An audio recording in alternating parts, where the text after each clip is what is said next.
Hello YouTube! Today I'm going to show you about a project I've been working on. I've been working on a commission for a client of mine who requested me to do 2 of the Warsphinxes, so which I'm doing right now.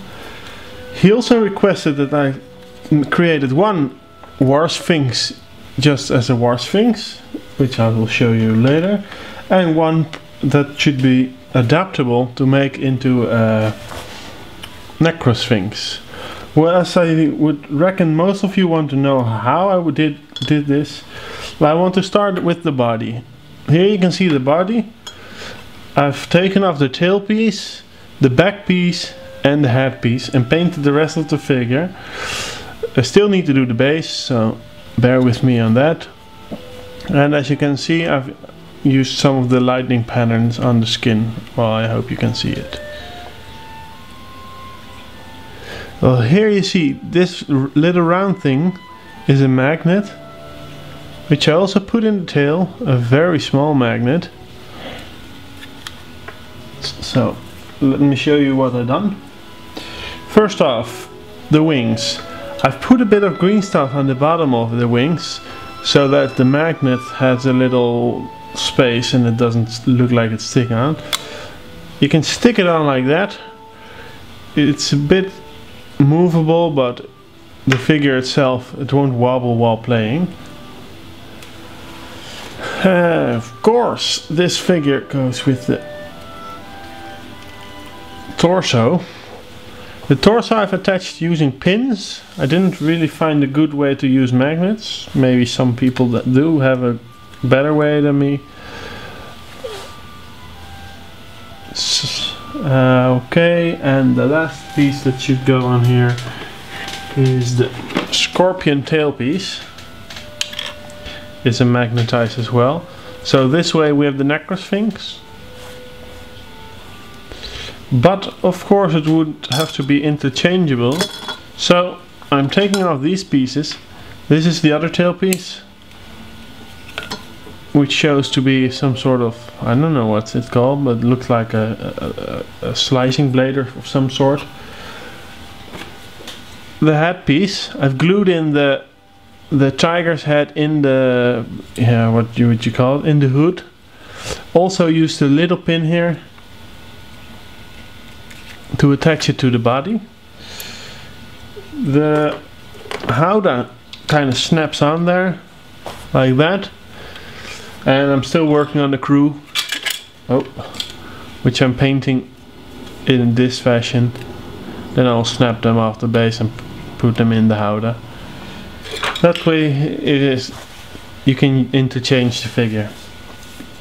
So some things I would like to show you is the painting itself. Of course, the body. I've used an airbrush to paint the body, and afterwards I've used brushwork to put in the details of course all the lightning, the shading, the gold work.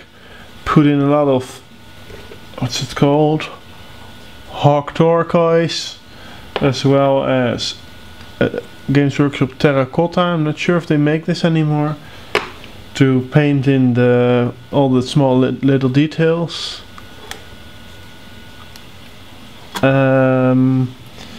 The gold work, I used Vallejo paints. I started out with brass, Vallejo model color brass, layered it in, gave it a very thorough wash with the Devil and Mud wash.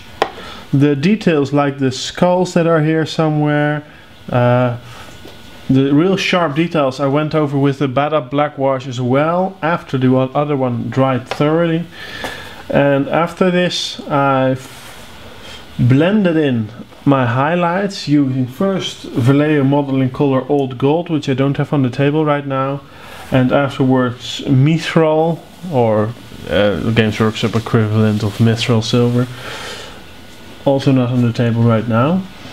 After this I've also blended in some scorched brown, as you can see best on the parts of the Necrosphinx.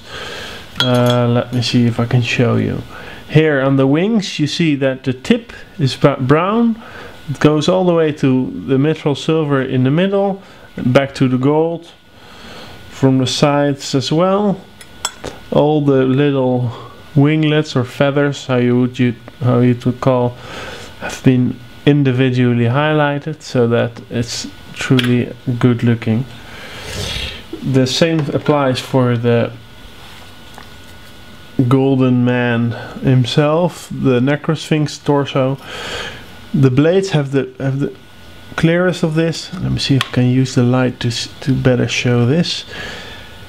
The back is dark brown and then goes to lighter colors, back to the dark ones again, and this way you can really break those large flat areas which usually tend to make a miniature very boring.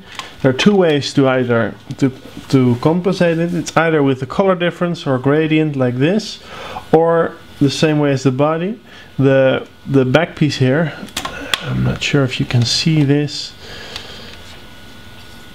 Let me go in close.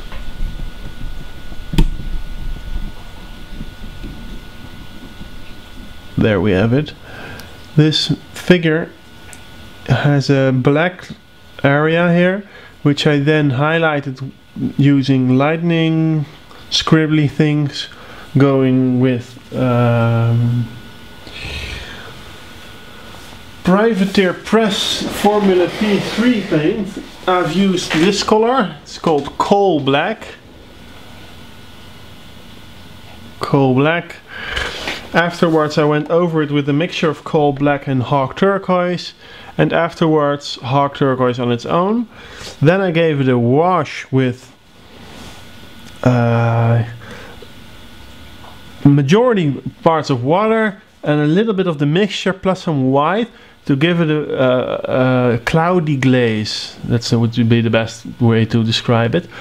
And afterwards I put on black, but a black wash again to go into the corners of it so it would really distinguish from the gold parts.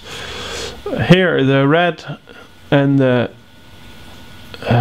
turquoise part still needs a bit of highlighting done, so maybe in another video I'll show you that.